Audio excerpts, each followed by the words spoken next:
भर्गो देवस्य धीमहि धियो यो न प्रचोदयात्। ओम शांति शांति शांति। ऐसा के साथ तो प्रयोग करेंगे।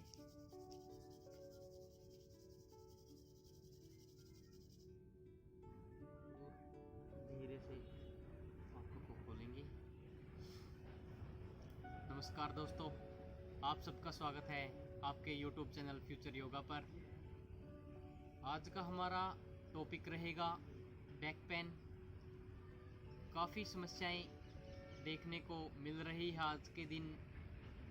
एक सीटिंग कार्य, काफ़ी देर तक बैठे बैठे एक जगह पर कोई भी कार्य अगर करता है तो कुछ समय बाद उसको बैक में पेन होने लगता है। तो इसके लिए आज हम एक वीडियो लेके आए हैं। हम इसके बारे में एक बार चर्चा करते हैं। तो सबसे पहले बैक पेन का रीज़न यही है, काफ़ी देर आपको एक जगह बैठे बैठे अगर आप कार्य करते हैं तो बैक पेन की समस्या हो जाती है।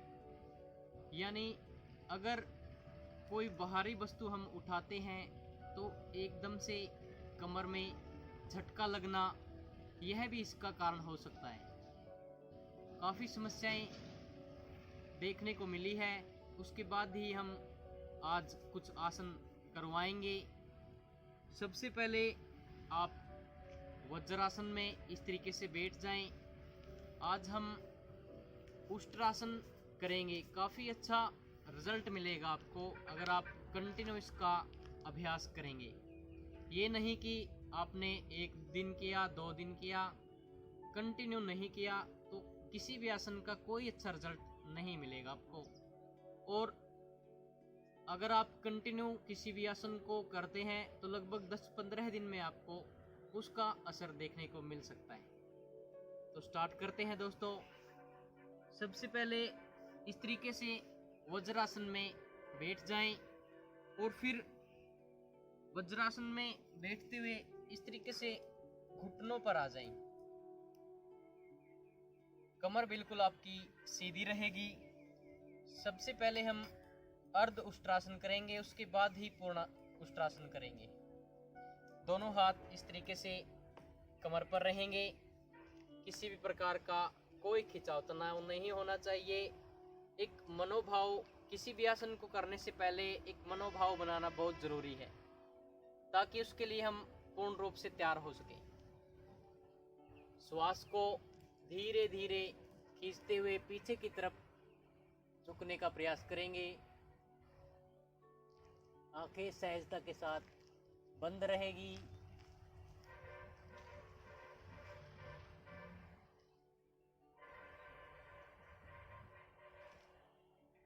श्वास छोड़ते हुए सामने की तरफ वापस सामान्य स्थिति में आएंगे।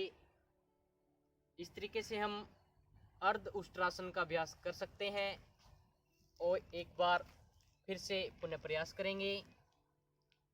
बिल्कुल किसी भी आसन को करने से पहले ये बात ध्यान रखनी है कि जल्दबाजी बिल्कुल नहीं करनी है आपको। बिल्कुल धीरे धीरे आपको उस आसन का अभ्यास करना है। एक बार पुनः प्रयास करेंगे। श्वास भरते हुए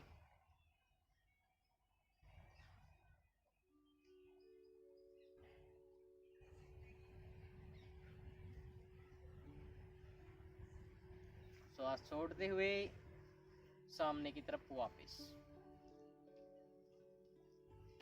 किसी भी प्रकार का कोई खिंचाव तनाव आपको नहीं होना चाहिए।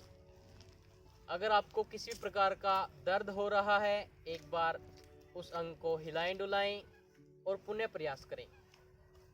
अब हम पूर्ण उष्ट्रासन करेंगे। बिल्कुल सहजता के साथ यथासंभव प्रयास करेंगे। जिसकी जितनी कैपेसिटी है उसी के अनुसार उसको आसन करना चाहिए। ये नहीं कि ज़्यादा एकदम से जोर जबरदस्ती नहीं करनी चाहिए। पूर्ण उष्ट्रासन की विधि इस प्रकार रहेगी।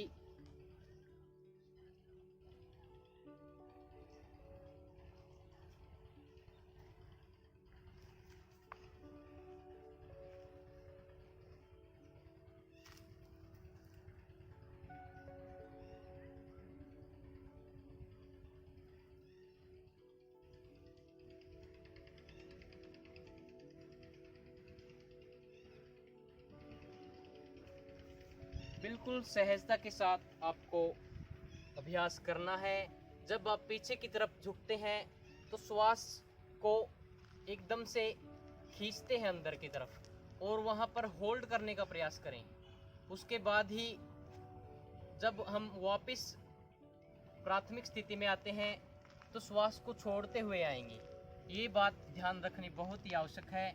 एक बार पुनः प्रयास करेंगे बिल्कुल सहजता के साथ। किसी भी प्रकार का कोई खिंचाव तनाव नहीं होना चाहिए। दोनों हाथ कमर पर, धीरे धीरे दाएं हाथ को पीछे की तरफ टखने को पकड़ने का प्रयास करें।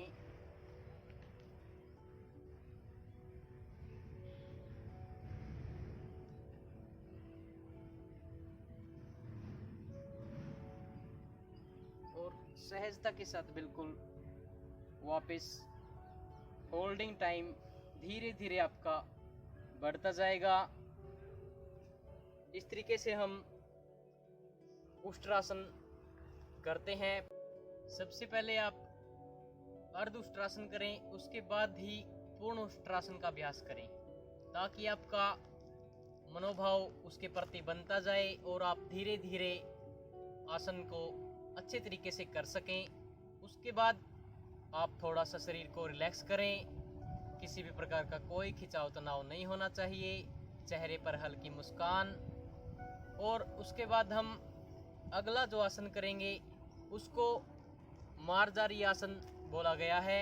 एक बार इसमें कैट की पोज बनेगी और उसके बाद कैमल की पोज बनेगी। इस तरीके से हम अगर आप कैट की पोज करते हैं तो हम श्वास को अंदर की तरफ खींचेंगे और जब हम कैमल की पोज करेंगे तो श्वास को बाहर की तरफ छोड़ेंगे। इसका अभ्यास हम स्टार्ट करते हैं। इस तरीके से योगा मैट पर घुटनों को और हथेलियों को रखें। पैरों में हल्का फासला। किसी भी प्रकार का कोई खिंचाव तनाव नहीं होना चाहिए। कमर को जितना हो सके अंदर की तरफ बेंड करेंगे, मोड़ेंगे और गर्दन ऊपर की। धीरे धीरे श्वास को छोड़ते हुए कैमल पोज करेंगे। आपकी कमर ऊपर की तरफ रहेगी। कैमल पोज में श्वास बिल्कुल पूर्ण रूप से छोड़ दें। फिर श्वास लेते हुए कैट पोज।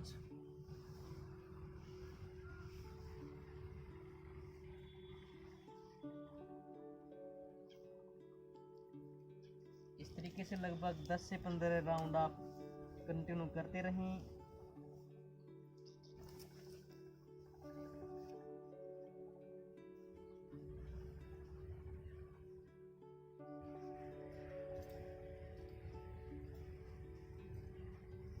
कैमल पोज में आपकी कमर ऊपर की तरफ रहेगी,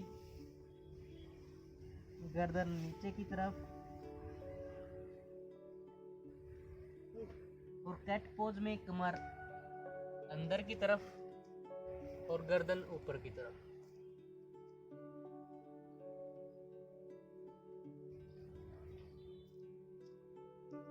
श्वास की जो गति रहेगी उस पे ध्यान देना बहुत ज़रूरी है। जब हम कैट पोज करते हैं तो श्वास को अंदर की तरफ खींचेंगे और जब हम कैमल पोज करते हैं तो श्वास को बाहर की तरफ छोड़ेंगे। ये ध्यान रखना बहुत ज़रूरी है और धीरे धीरे आप होल्डिंग टाइम इसका बढ़ाते जाएं। काफ़ी अच्छा रिजल्ट आपको बैक पेन में मिलेगा। ये समस्या एक आम समस्या बनी हुई है। बहुत ही देखा जाए तो आज के समय में बैक पेन बहुत ज़्यादा बढ़ गया है। तो अगर आप कंटिन्यू योगाभ्यास करते हैं तो इस समस्या से छुटकारा पा सकते हैं। तीसरा आसन हमारा रहेगा भुजंग आसन। अब हम भुजंग आसन का अभ्यास करेंगे। इस तरीके से योगा मैट पर लेट जाएं, दोनों हथेलियां जमीन पर, पेट के बल लेट जाएं और धीरे से सामने से उठने का प्रयास करेंगे।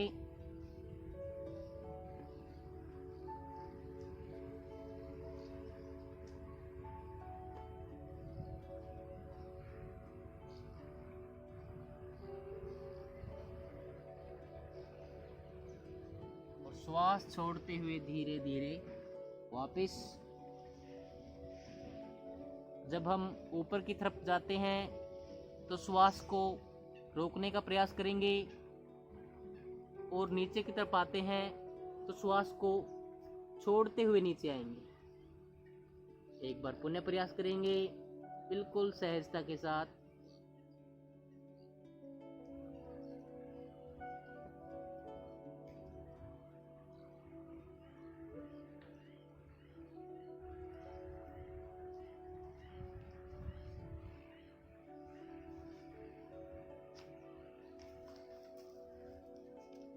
धीरे से वापस सामान्य स्थिति। अब इस तरीके से शरीर को रिलैक्स करेंगे।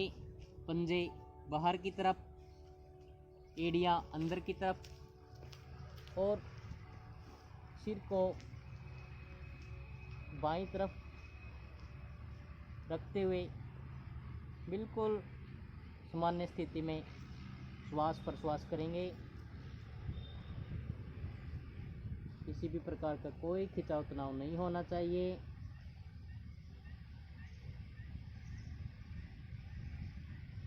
संपूर्ण शरीर को रिलैक्स करेंगे। अगर आप कोई भी आसन करते हैं तो बीच में शरीर को रिलैक्स करना बहुत ज़रूरी है, ताकि जो ऊर्जा आपने खोई है उसको वापस प्राप्त कर सकें।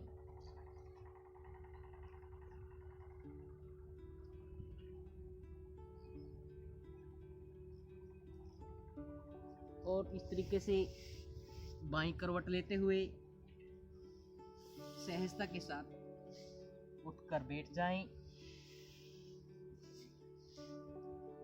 आज हमने सबसे पहले उष्ट्रासन का अभ्यास किया, उसके बाद हमने मार्जारी आसन का अभ्यास किया। इसमें कैट पोज और कैमल पोज दोनों की। उसके बाद हमने भुजंग आसन का अभ्यास किया। इस तरीके से अगर आप कंटिन्यू इन तीनों आसनों का अभ्यास करते हैं तो आपको बैक पेन की समस्या कभी भी नहीं होगी और आप पूर्ण रूप से स्वस्थ रहेंगे। ऐसे ही हम आगे भी वीडियो लेके आते रहेंगे। धन्यवाद दोस्तों।